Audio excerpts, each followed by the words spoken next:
Rosie, and we're here to talk about some of the interdisciplinary research that we do about fluid mechanics here at UBCO. We are called SpaceMENs, which stands for Space Menstruators. We thought it was really ironically funny because what we're studying is fluid behavior and droplet dynamics of tampon removal in microgravity. So here's what our team looks like.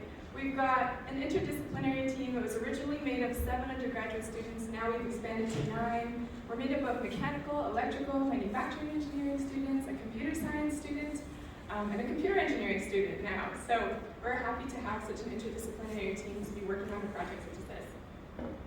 So first, let's talk a little bit about fluid behavior in microgravity. Has anyone already seen this video of Chris Hatfield bringing out the water? Yeah? Okay, well I'll play it really quickly for those of you who might not have seen it. So he's filling up this paper towel with water, right? And it gets really saturated. So here's a soaking wet washcloth. Get the microphone so you can hear it while I'm talking. And now let's start wringing it out. It's really wet.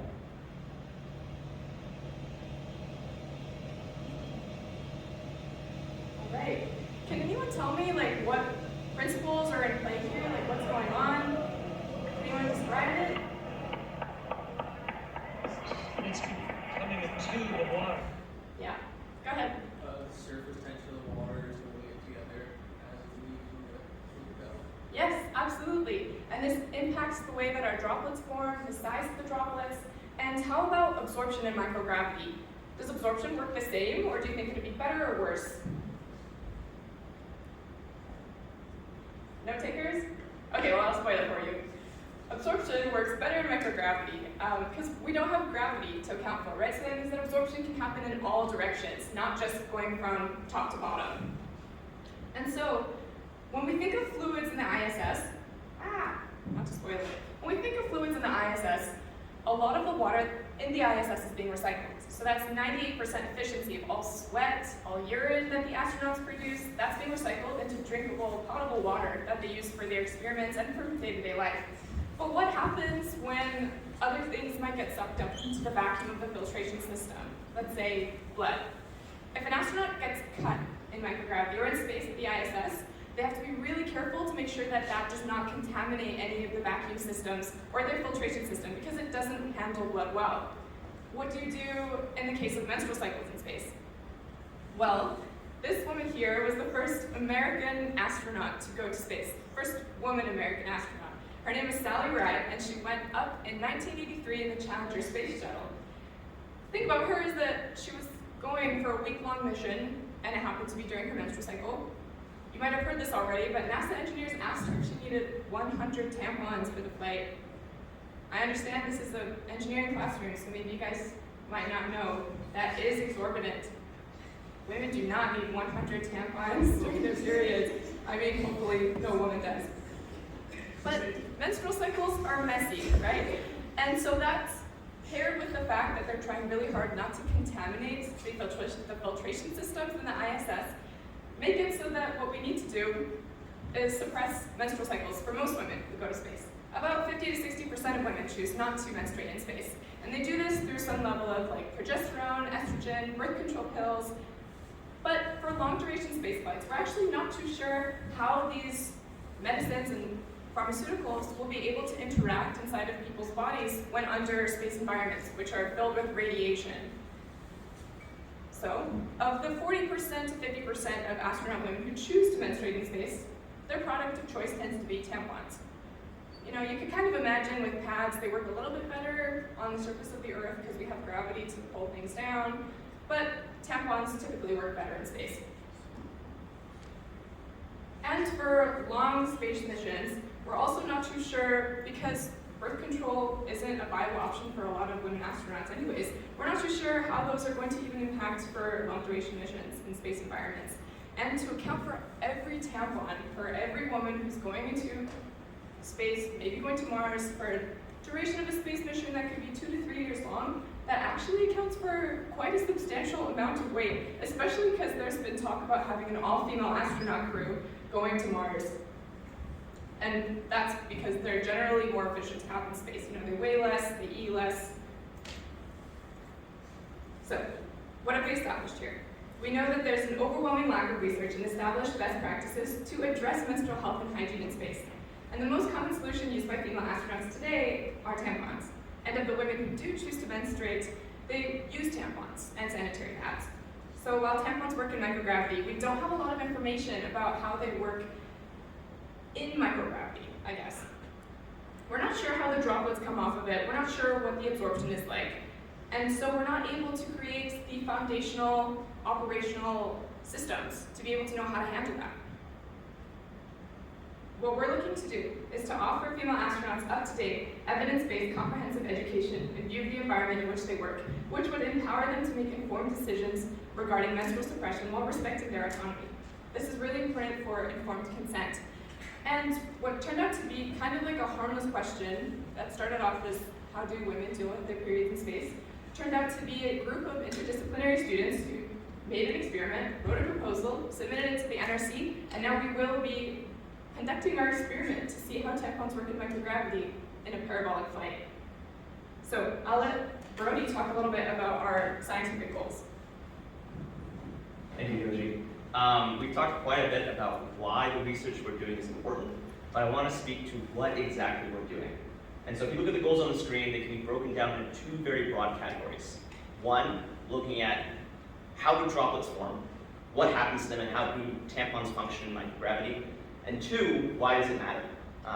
Relevance to women's health, gaps in scientific research in space in a variety of different fields. Our scientific objectives are far more concise.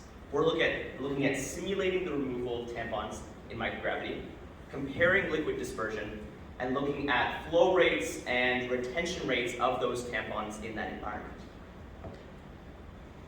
Often this is done in a variety of environments, and so who here has heard of drop testing? Love it. Can you tell the class what drop testing is? You set up basically a test where you would just use the effects of gravity to, I guess, matching the inertia with your gravity to simulate weight. Where's the professor? That's an A+ student right there. That is exactly what I'm looking for. There are a variety of ways, including drop testing, to look and measure microgravity. For us, really the only way to do our experiment is via parabolic flight. And so if you're not familiar, we'll go into that in the future exactly what's happening. But parabolic flight gives us a unique instance to run the experiment in a safe, repeatable way that allows us to collect data during the process. My partner, Nora's going to go over what parabolic flight is. Hi everyone, I'm Lauren. So, as we talked about, there are various ways to conduct microgravity research, like drop testing and actually putting people on the ISS. But what we can do that is very viable here, closer to the Earth, is parabolic flights. So, a parabolic flight is basically using the idea of pulling various amount of G's through a flight on an airplane to simulate hyper and microgravity environments. So how it works is, has anyone been on like a small private airplane at any point? Yeah. So have you done like a spin or a stall or anything? Okay, those get really fun. So basically what you do is you raise the airplane into an attitude of at which point the airflow over the wing is like minimal, and it's called the critical angle of attack. And after you surpass that, you end up basically stalling the airplane. So in order to recover from a stall, you have to put it in a nosedive so you can regain the airflow over the wing. And when you put an airplane in a nosedive, you suddenly start either losing or pulling a lot of G's. G's means like 9.8 is 1 G, so having multiple effects of gravity or negative effects of gravity. So what we are doing to actually run this experiment through the CanRGS challenge is taking an airplane, and basically we'll spend some time in steady horizontal flight before we get strapped in and prepare the experiment. And following that, we end up in 20 seconds of hypergravity, which is extended gravity of 1.5 to 1.8 Gs, in which we feel very, very heavy. And then we reach the top of the flight, and at that point we will be hitting the microgravity, in which the 20 seconds we have to perform the actual automated experiment. And then we'll be in another phase of hypergravity before coming back to steady horizontal flight. So that over there is going to be us, probably, hopefully, in November. And this is possible through the Canadian Reduced Gravity Experiment Design Challenge, or CAN-RGX. This is hosted by SENS Canada and the CSA in collaboration with the NRC, the National Research Council. And it basically gives an opportunity for university students like us to actually design, propose, and conduct experiments in microgravity environments. So basically you submit a large research proposal, and if they approve it, they help you through a design process in designing the actual experiment you want to conduct. And then you take 4 people up on a microgravity parabolic flight and actually conduct the experiment to bring those results back down. So that is hopefully what we will be doing. And all of you actually have this opportunity to participate as well, whether that's through SpaceMENs or next year through a different team. I know myself and a friend will also be studying a team next year to study, actually I'm not sure the Mars thing yet. But stay tuned, and if you're interested, feel free to reach out.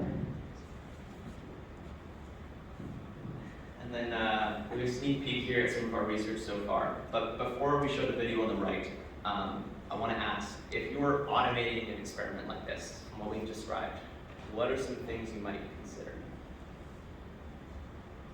How might you guys design an automated tampon remover, basically? Even if you've never used a tampon before, just use your imagination. Yes, the front row. Solenoid. That's a really good place to start. A solenoid is an actuator. It's a type of actuator. That's a really good idea. Any other ideas?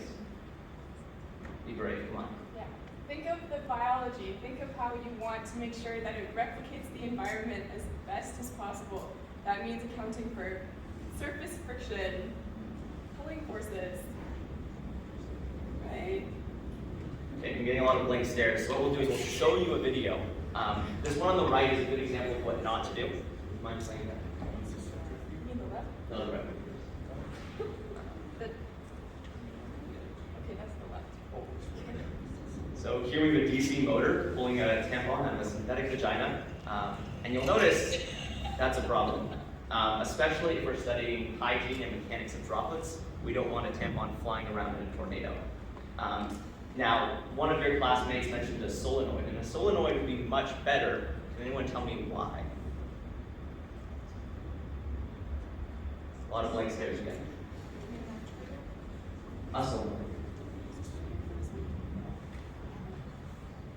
Well, I'll give you the answer.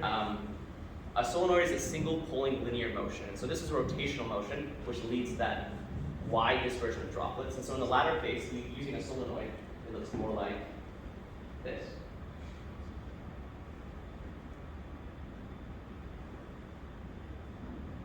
Now just for reference, this got 1.7 million views on Instagram.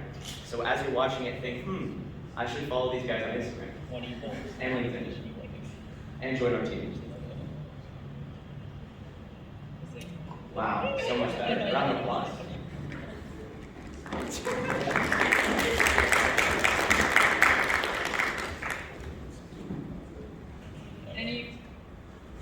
Okay. So we've talked about a lot of different concepts here. We really thank you for being engaging and for giving us your attention. I know that this is a little bit weird, but it is important that we research weird topics like this that make us giggle. If you have any questions about the fluid mechanics of our problem, how we intend to make our solution, or anything even about the competition, feel free to let us know. Otherwise, if you want to join us or if you want to learn more about opportunities with SpaceMENs, feel free to follow our Instagram or to talk with us after this presentation. Thank you.